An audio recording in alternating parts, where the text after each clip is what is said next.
This is the Barbados Today morning news for Thursday, May 4th. Thank you for joining us. I am Mary Claire Williams. We begin this morning with concerns among students at the University of the West Indies Cave Hill campus over the institution's moves to increase tuition fees. A statement from the university yesterday said that effective September, there will be a 6.7% hike in tuition fees in the faculties of Social Sciences, Humanities and Education, and Science and Technology. The Faculty of Law will see a 2.18% increase, and fees within Medical Sciences will remain unchanged.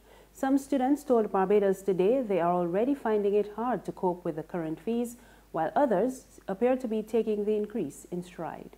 As it is now, it's already hard for students to pay the tuition fees because it's like you move from having to only pay amenities, and now it's a lot of money you have to pay. So for me now, it puts me in a position where I have to look for more ways to get money in order to push myself through school. So, and especially with the economy now, it's hard. Even with education, it's hard to get a job. So it pushes you to things like self-employment. I mean, that's a positive thing, but it basically puts you in a position where you have to look now for more resources to get money to pay for school. I wouldn't say that is a big increase, and also based on the economic standing of Barbados right now, I would expect that there would be some increase, but with the amount, I wouldn't say that it was very huge. So it's kind of understandable, I guess. In a time such as this, where many governments are already struggling to provide for students, like for us Trinbagonian students in the first place, gate is being cut back on. So this increase will create even more of a reduction of students within this institution from Trinidad and Tobago. The reality situation is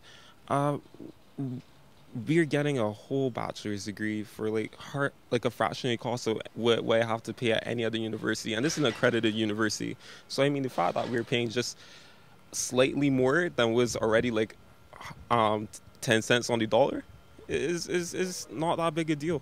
I mean, sure, there's some people who will not be able to afford it, but still, you're still getting an extremely cheap degree, which is worth everything. Even though as far as you could say, well, there's not a lot of places to put all these people with degrees, but at the end of the day, a bachelor's degree today is everything. It's as valuable as a high school degree, and we are getting it for a fraction of the cost. So I really don't understand what all this outrage is about, and I feel like a lot of agents need to grow up.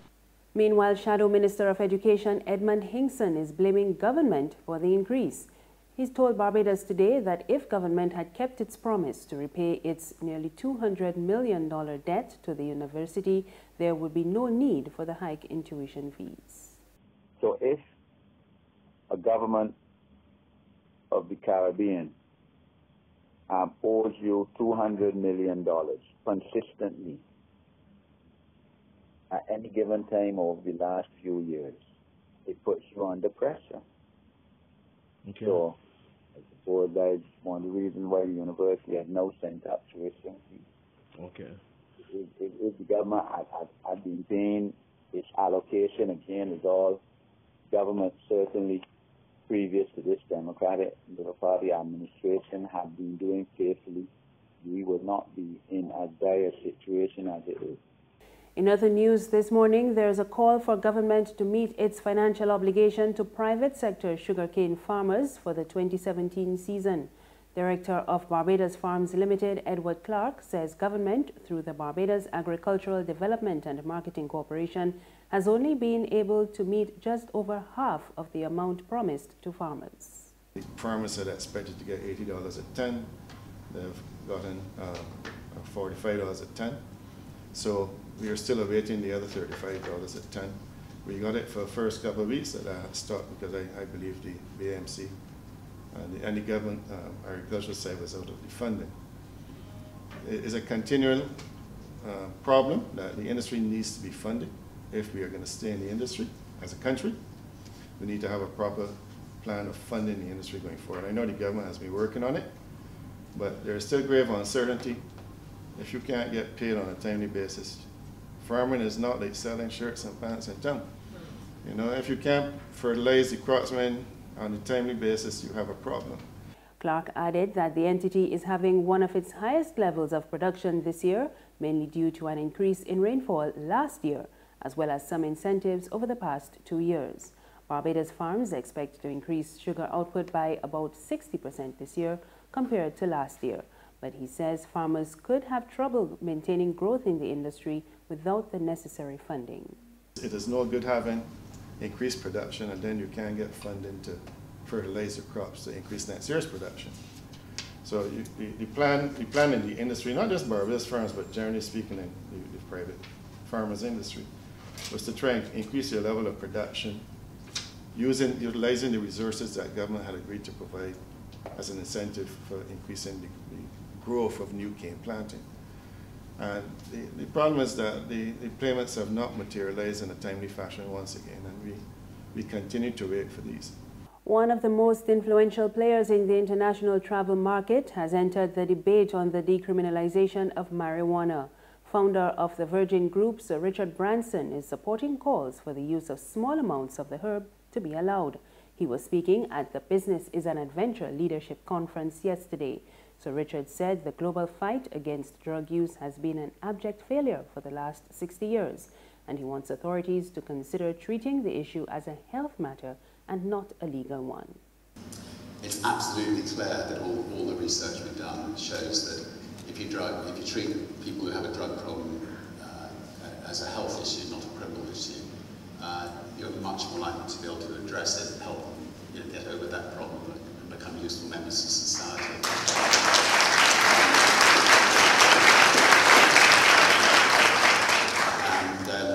And so we welcome the different experimentations that are going on around the world. We've welcomed countries that have tried decriminalising drugs. We've welcomed states that have actually legalised marijuana. We've welcomed Portugal that actually said to all the heroin addicts there, none of you are going to go to prison, we're going to help you get off heroin, and had a fantastic success and pretty well got rid of 90% of all heroin addicts in Portugal. And we want to see different countries trying different approaches so we can then see which works. There's regional and international news after this short break. Morning, Miss O'Ya. Morning. You again. So you're washing cars now? Well, I can't keep up with you at all. Yes, girl. You know they're going to provision to selling slow. And I don't sell nation newspapers at all because them don't sell. So I washing cars now. I like to get up before 8:30 because I can't take the hot sun. You want the car wash? No, not today. It clean. But you're going in very early though? Yeah, I just going early so I can read the Barbados Today online before work starts. Right. But you can still let me clean the vendor for the $2. At least it's still cheaper than the nation newspaper. All right. I got a special boo here that I got it shiny. Thank you. Enjoy your day here. You too. All right. What that paper is? She can see clearly when the dirt is gone. The Barbados Today, news you can trust. We're back now with news from the region. Domestic workers in Guyana have been staging protests to demand better working conditions and fair pay. They say they are not happy that although the government has ratified the Domestic Workers Convention of the International Labour Organization, it has not yet implemented it. We get the details from HGP Nightly News. Domestic workers in Guyana are not unionized, so the domestics sought the intervention and the protection of the founder of Red Thread, Karen D'Souza, to press their case for better working conditions. We're drawing attention to the fact that domestic workers also have rights, that they're probably among the least recognized workers in the country, that they are terribly abused as workers. Guyana has signed the ILO convention recognizing domestic work, but nothing has happened beyond signing. So we are still drawing attention, as we do just about every year. We're still drawing attention to the fact that much more needs to be done to protect domestic workers and to recognize their rights. The International Labour Organization promotes decent work for all through the achievement of the goals of the ILO Declaration on Fundamental Principles, Rights and Social Justice. And finally, on the international scene, the UK's Prime Minister Theresa May is accusing European politicians of making threats against Britain to try to influence the result of next month's general election. May launched an attack on the EU in a speech outside number 10 Downing Street after meeting with the Queen. She said there are some in Brussels who want Brexit talks to fail. However, May's political opponents are condemning her statements. Labour leader Jeremy Corbyn accused her of playing games with Brexit to try to win the election.